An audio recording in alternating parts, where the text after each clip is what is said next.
Hey everyone, it's Tony with Iron Grip Games, and today I'm going to be talking about battles in Pocket Lords. So I've got a game started here, and you'll notice I've got a pretty sizable army in this territory. And what I'd like to do is attack this enemy territory. So to do that, I tap the territory. That will select the army at the territory, and you can see the movement range of the army is highlighted. And then I'm going to tap on the enemy territory and tap again to confirm. Now, because I haven't declared war on this lord yet, I get a prompt asking me to confirm this move because it's an act of war. So I'm going to go ahead and confirm and declare war. And you'll see my army moves toward the enemy territory. Now when I arrive, I'm presented with this pre-battle view that allows me to see all the units in each army and see the relative balance of power between the two. And I have three options here. The button on the left is the auto-calculate button, and this will calculate the results of the battle automatically.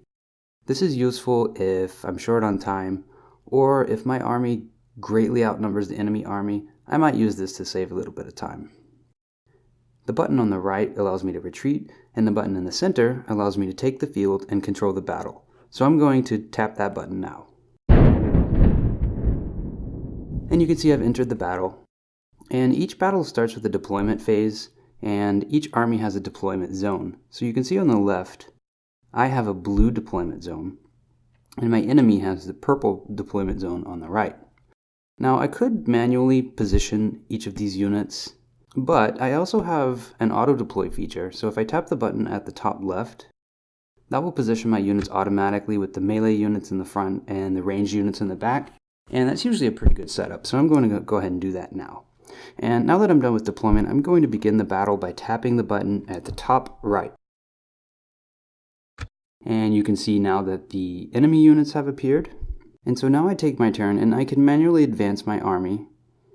Or I could use the auto advance feature. So the button at the bottom center allows me to auto advance the army, and all of my units will move forward toward the enemy army. So I'm just going to auto advance through several turns until I get close enough to engage in combat.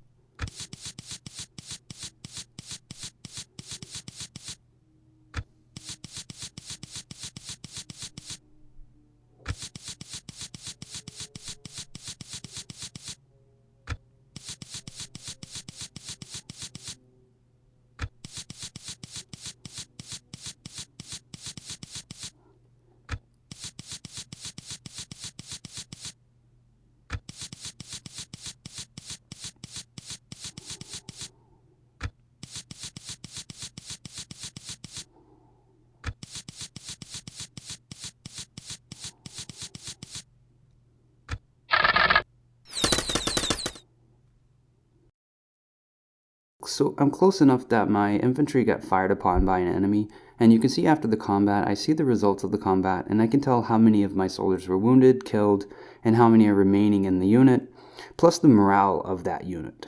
And if I want details about this combat, I can press the button at the bottom right, and that gives me different stats such as attack, defense, damage of each unit that was involved in the combat. And if I don't want to show the combat results anymore, I can tap this button at the bottom left, and then that will prevent combat results from showing up after each combat. If I want to re-enable that, I can always open the menu and flip the switch again to show combat results. So now I'm sufficiently close to engage with this enemy army. You'll notice that my archers are just outside of range, so I need to advance a little bit further to get into range.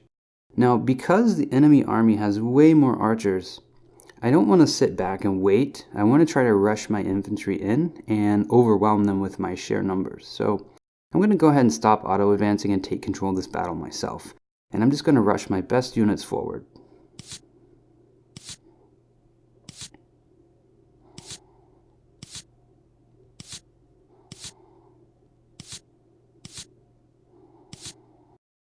And I'll also move my archers forward to get them into firing range as well.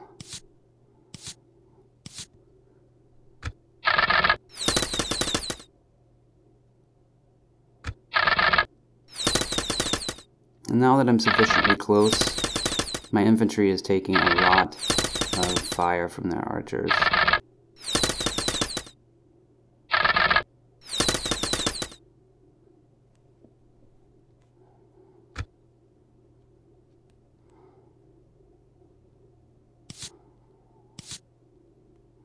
This unit's quite wounded.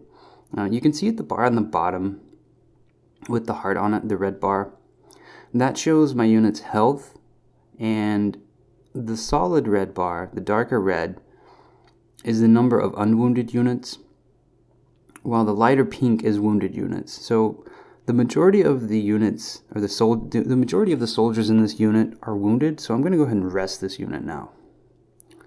And resting will heal some wounds, and it will also improve the morale of the unit.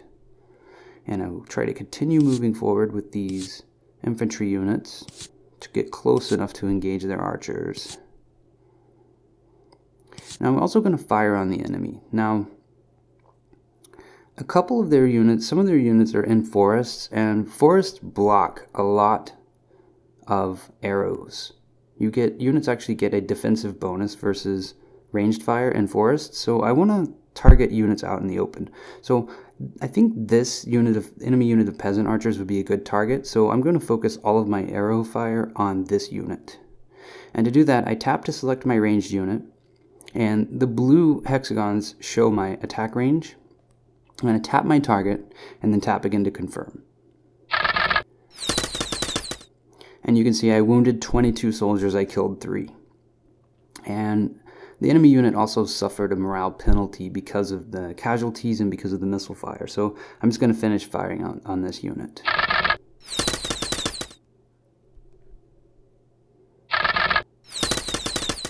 Alright, that completes my turn.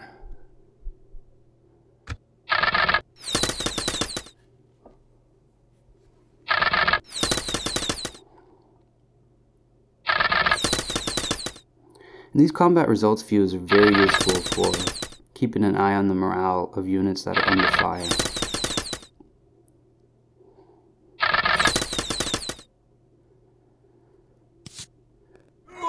So you can see this unit that's taken multiple rounds of volleys of arrows and just got attacked. Its morale is getting pretty low. Its morale is 48 now as opposed to the attacker who has 84 morale. So what I'm going to do is this wounded unit, I'm going to rest it. And also this previous unit that was quite wounded, I'm going to rest it again. Just in an attempt to get it a little bit stronger. So the first thing that I want to do this turn is focus my arrow fire on another target. And I think I'm going to concentrate on the sword militia unit that advanced forward. So I'm just going to focus all my arrow fire on them.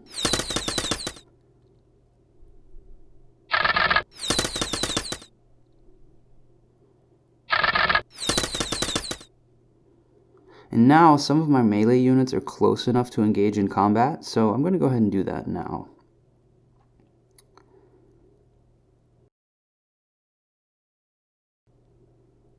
And this is a unit of swordsmen versus a sword militia, so I definitely have superior units here. And it shows in the results. I took 17, I had 17 wounds, but the defender had 23 deaths. And that's pretty good. I'm just going to move some of these units closer. Now, this swordsman is actually in range to attack some archers, and archers are very poor in melee combat, so this isn't going to be good for them. I'm just going to go after this unit of peasants. As well as this unit of sergeants, which is a top tier unit. It is also in range of an archer unit, so this is going to be good.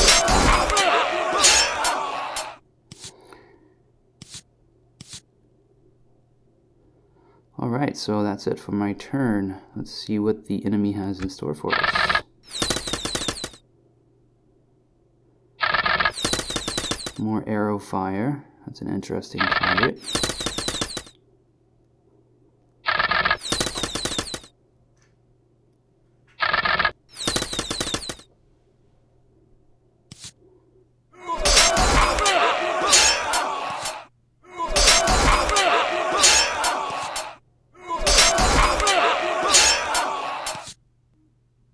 Okay, so my turn again.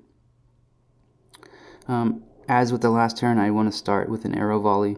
This is a full strength spear militia unit, so I would just like to concentrate all my fire on them.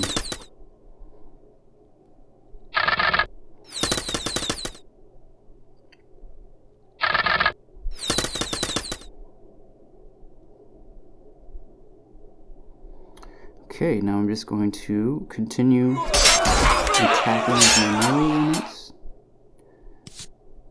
And they're just getting slaughtered.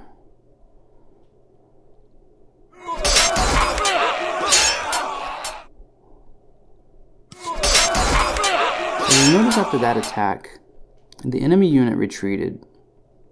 And if a unit's morale is low enough, following combat, they will retreat from the hexagon they occupied. So if I tap this unit, you can see its morale is quite low at 41.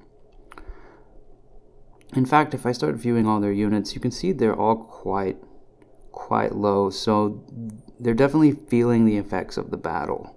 And this is very good for me. I'm just going to continue picking targets and retreat.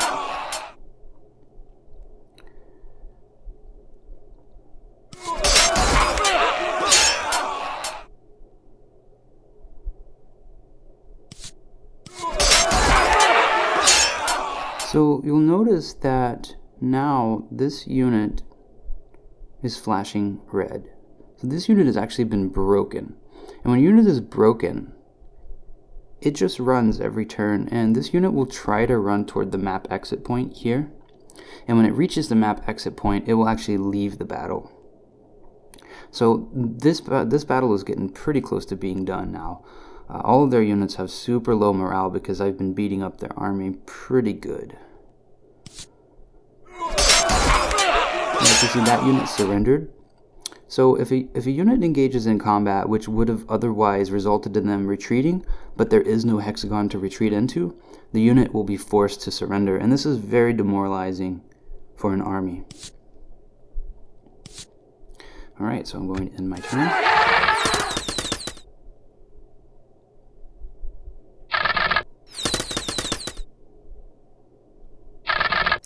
Still getting a bit of arrow fire here.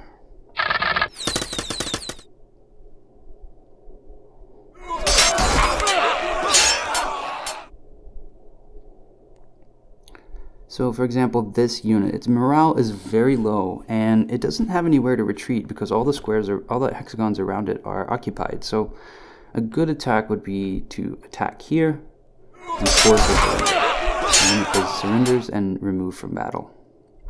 Exactly like this unit will have no choice.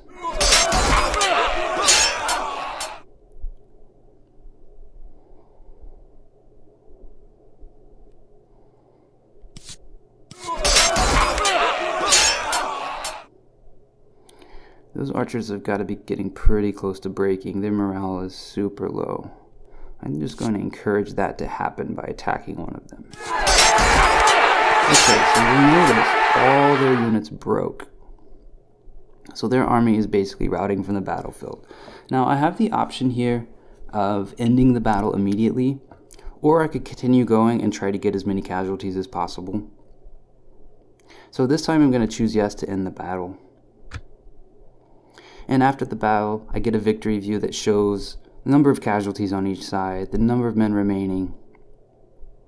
And that's pretty much it for battles in Pocket Lords. Thank you guys for watching.